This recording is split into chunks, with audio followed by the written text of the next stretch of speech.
DJ Moral Stories. শেরপনগর হলো একটি গ্রাম যা তার প্রাচীন এবং রহস্যময় গল্পের জন্য পরিচিত।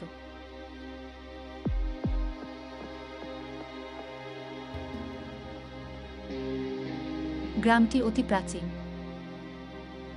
আজকাল অনেক অন্যান্য গ্রাম উন্নয়ন করছে। শেরপনগর এখনও একটি পিছনে পড়া গ্রাম। সেই গ্রামে 3 জন লোভী এবং খারাপ ভাই রয়েছে। তাদের নাম হলো কমলেশ, উমাকান্ত এবং প্রতাপ। 3 জনই জমিদার এবং তারা দরিদ্রদের সাথে খুব নিষ্ঠুরভাবে ব্যবহার করে। স্যার, দয়া করে এটা করবেন না। আমার স্ত্রী ও সন্তান আছে। আমার বৃদ্ধ বাবা মা আছে। এই বর্ষাকালে আমি তাদের সঙ্গে কোথায় যাব? দয়া করে আমার বাড়িটি ফিরিয়ে দিন। স্যার, কিছুদিন পর আপনার টাকা ফিরিয়ে দিব। হ্যাঁ স্যার, দয়া করে আমাদের অনুরোধ গ্রহণ করুন। আমাদের মতো গরিব মানুষদের উপর দয়া করুন। আমরা বোকা নই, আর আমাদের জমি পুরোপুরি আমাদের নামে রয়েছে। আপনারা জমি ব্যবহার করেছেন, সুতরাং আপনাকে এর জন্য অর্থ প্রদান করতে হবে। ভাইগণ, আমরা কিশোর ও শ্রীধরের কথা শোনব না। তারা কেবল কয়েক ফোঁটা চোখের জল ফেলে অভিনয় করছে। হ্যাঁ হ্যাঁ, আর কি? কমলেশ, উমাকান্ত, তাদের বাড়ি এবং সমস্ত মূল্যবান জিনিসপত্র আমরা নিয়ে নেওয়া উচিত। তারা যদি বৃষ্টিতে বাঁচতে চান না বা মরতে চান, আমাদের কোনো ক্ষতি হবে না। 3 জন অটল জমিদার দরিদ্র মানুষদের কথা শুনতে চায় না। তারা তাদের বাড়িঘর ও মূল্যবান জিনিসপত্র কেড়ে নিয়ে রাস্তায় নিয়ে আসে। বর্ষাকালে সেখানে পানি ভরে যেত। একদিন তার মামা তেজেন্দ্র 3 ভাইয়ের সাথে দেখা করতে আসেন। তেজেন্দ্র তাদের একটি ঘটনার কথা বলে। কি কি বলছেন চাচা? একটা সাপ তোমাকে আক্রমণ করতে যাচ্ছিল, তাও আবার মেরে ফেলার চেষ্টার কারণে। তেজেন্দ্র চাচা, সাপগুলো সত্যিই আসলে আছেন? এখন আপনার মতো লোকজনের কি খবর ভালো লাগবে? মূর্খ, তোমরা যে গ্রামে থাকো সেখানে আগে সাপের গ্রাম ছিল। এরপর 7টি লোক ভাগ হয়ে গেছিল এবং সব সাপগুলি সাপের জগতে চলে গেল। তাই এই গ্রামকে আজও শেরপনগর বলা হয়। কি? এই গ্রামের কালো পাহাড়ের পিছনে একটি প্রাচীন বাড়ি রয়েছে, যেখানে একটি মহাদেব মন্দির রয়েছে এবং সেখানে স্নেক ওয়ার্ল্ডে যাওয়ার রাস্তা রয়েছে।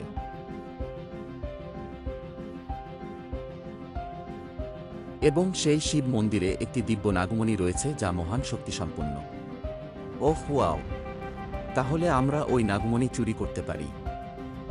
হ্যাঁ প্রতাপ, কিন্তু প্রতাপ, ওই নাগমণিকে পেলে আমরা শুধু শেরপনগর নয়, সারা বিশ্বকেই শাসন করতে পারব।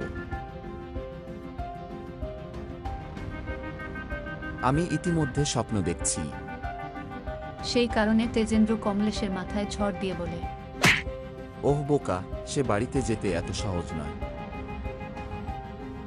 সেখানে যাওয়া কঠোরভাবে নিষেধ, তা না হলে খুব ভুল হবে। কিন্তু 3 লোভী ভাই তেজেন্দ্রর সাবধানবাণীকে উল্লঙ্ঘন করে। 3 জনের মধ্যে তারা কালো পাহাড়ের পিছনের ম্যানশনে যায়। তাই একজন পুরোহিত তাদের দরজায় রোধ করে। থামো 3 ভাই, তোমরা কখনো সেখানে ঢুকতে পারবে না। ভেতরে ঢুকলে খুব বড় দুর্ঘটনা হবে। হে সাধু বাবা, আপনি বিপদে পড়বেন। চলো এখান থেকে চলে যাও, তুই বড্ড বেশি। তারা 3 জন পুরোহিতকে ধাক্কা দিয়ে ম্যানশনের ভিতরে প্রবেশ করে এবং তারপরে তারা ভগবান শিবের শিবলিঙ্গে দেবীয় নাগমণি দেখে এবং তারা সপ্তম স্বর্ণের দিকে নজর দেয়। লোভে তাদের চোখ চকচক করছে এবং তারা তাদের জিনিসপত্রে টাকা ভরে নেওয়ার কাজ শুরু করে এবং তারা ভগবান শিবের শিবলিঙ্গ থেকে নাগমণি নিয়ে তাদের কাছে রাখে। চলো ভাইদের, এখন 3 জনের সময় এই পৃথিবীকে শাসন করতে। 1 মিনিট দাঁড়াও মঙ্গল, সেদিকে তাকাও। সেই সোনার ডিম, সেগুলো আমাদের অনেক কাজে লাগবে। আমরা সেগুলো চুরি করে নিয়ে যাব। সেখানে পড়ে থাকা 2টি সাপের ডিমও 3 ভাই চুরি করে নিয়ে যায় এবং তারা চলে যায়। সেই সময়ে সবাই নাগলোকে আরাম করছে। এবং সাপের দুটি ডিম হলো অন্য কেউ নয়, সেরা সাপ।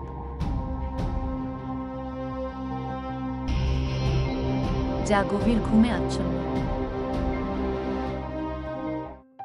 আমরা এই ডিমগুলি যত্ন সহকারে রাখব, কিন্তু আমরা এই নাগমণি এবং সমস্ত টাকা এখনই ব্যবহার করব। অপেক্ষা, আমরা এখন এটি ব্যবহার করতে পারি না। আমরা নাগপঞ্চমীর পবিত্র দিনে এই নাগমণি ব্যবহার করব, যখন তার ক্ষমতা দ্বিগুণ হবে। হ্যাঁ, একদম ঠিক বলেছ প্রতাপ। কিন্তু নাগপঞ্চমী কবে? আগামী সপ্তাহে নাগপঞ্চমী। 3 ভাই নির্ধারিত করেছে যে তারা নাগপঞ্চমীর দিন সেই নাগমণি ব্যবহার করবে। কিন্তু যখন ম্যানশনে ঘুম থেকে উঠবে সেই শ্রেষ্ঠ সাপ,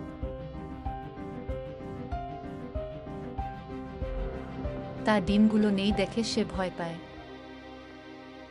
হে ভগবান শিব! ওহ ত্রিনিত্রাধরী, আমার ডিম কোথায়? কি কোনো নাগলোকের সাপ তাদের চুরি করেছে? তারা সাহস পাবে কি করে সেরা সাপের ডিম চুরি করতে? সেরা সাপটি নাগলোকের সমস্ত জায়গায় তার ডিম খুঁজছে, কিন্তু তিনি তার ডিমগুলি কোথাও খুঁজে পাচ্ছেন না। তখন সে প্রাসাদের দরজা দেখতে পায়,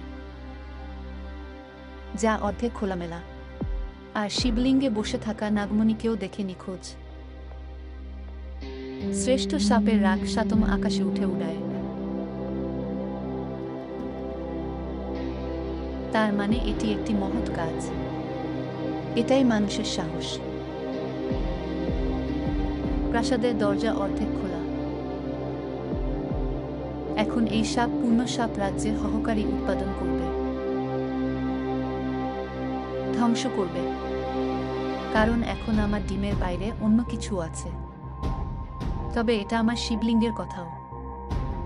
এটি নাগলোকের নাগমণি সম্পর্কেও। ভগবান শিব, আমি তোমাকে প্রতিজ্ঞা করছি, ভবিষ্যতে আমি আবার নাগমণি নিয়ে আসব।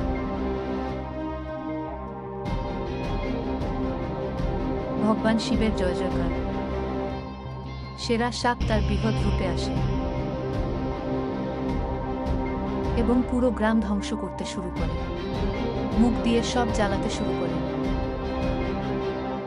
এবং সেরা সাপের ক্রোধ থেকে নিজেদের রক্ষা করতে গ্রামের সবাই এখান থেকে ওখানে ভাগ করে যায়। শ্রেষ্ঠ সাপের ক্রোধ বাড়ছিল। আমাকে বাঁচাও, আমাকে বাঁচাও, আমার বাড়ি, আমার মেয়ে না, আমাকে বাঁচাও, আমাকে বাঁচাও। গ্রামবাসীদের বলো, তুমি আমার ডিম কোথায় লুকিয়ে রেখেছ? আর নাগমণি? শ্রেষ্ঠ সাপের ক্রোধ নিবারণের জন্য পুরোহিত তার সামনে এসে দাঁড়ান, আর সে তার কাছে ভিক্ষা চায়। শ্রেষ্ঠ সাপের জয়। সেরা সাপ, এই ধ্বংসকে বন্ধ করুন। আমি জানি এই 3 চোর কারা। তোমার ডিম এবং শিব ভগবানের খোঁজা চোরকে, নাগলোকের গুপ্ত সম্পদ নাগমণি। ঠিক আছে পুরোহিত। পুরোহিতের প্রার্থনা শোনার পর শ্রেষ্ঠ সাপ সমস্ত দিক থেকে ধ্বংস রোধ করে তার সাপের শক্তি দিয়ে, এবং সবকিছু ঠিক করে দেয়। বলো পুরোহিত, কারা এই 3 সন্তান যারা এত বড় পদক্ষেপ নিয়েছেন? এবং আপনি ভগবান শিবের উপাসনার জন্য আপনার জীবনকে অর্পণ করেছেন। তাহলে তুমি কেন তাদেরকে ম্যানশনে ঢুকতে থামিয়ে দিলেন না? আমি তাদের থামানোর চেষ্টা করেছি, কিন্তু তারা আমাকে ধাক্কা দিয়েছে। তাড়াতাড়ি ভেতরে ঢুকে গেল। আমি জানি এখন 3 জন কোথায় লুকিয়ে আছে, তা তোমার কি ধারণা? 3 জন ভাই তাদের নতুন বাড়িতে আছে। পুরোহিত যেখানে আসে এবং তাদেরকে জানায়, তোমাদের 3 জনের খেলা এখন শেষ, কারণ কাল নিজেই তোমাদের 3 জনকে ধ্বংস করতে এসেছে। হে পুরোহিত, এখান থেকে বেরো, নইলে তোকে পিষে ফেলো। আমি তোমাকে পিষে ফেলব, তাও আবার আপনারা 3 জন। না না না। কেন? আমার গলা শুকিয়ে আসছে, আমার দম বন্ধ হয়ে আসছে, আমার পা অনুশীলন হয়ে গেছে। নাগমণি, মন্দিরের ধন আর আমার ডিম তোমরা তিনজন চুরি করেছে তো না?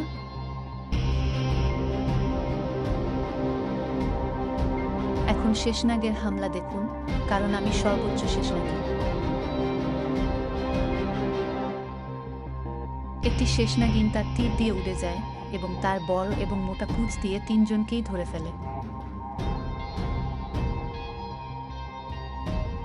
না, আমাকে যেতে দাও, আমাকে যেতে দাও। আর তাতেই মাটিতে লুটিয়ে পড়েন তিনি। তারপর সে নাগমণি, ডিম এবং সম্পদ তিনটি শেষকিনদের ফেরত দেয়।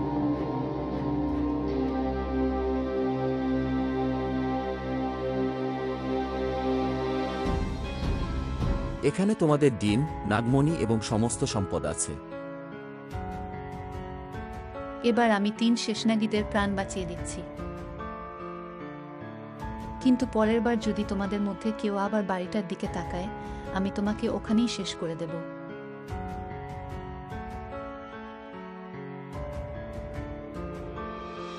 শেষনাগিন তার ডিম, নাগমণি এবং সম্পদ নিয়ে নাগলোকে ফিরে যায়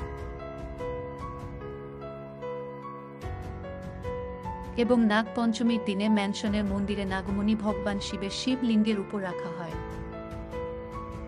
এইভাবেই সমগ্র নাগলোক উৎসাহ ও উদ্দীপনার সঙ্গে নাগ পঞ্চমী উদযাপন করে। এবং এই ঘটনাটি দ্বারা তিন ভাই সবাই একটি শিক্ষা পেয়ে গেল এবং তারা দরিদ্রদের সাথে ভালো ব্যবহার করে আর তারা খারাপ কাজ থেকে বিরত থাকে। हैं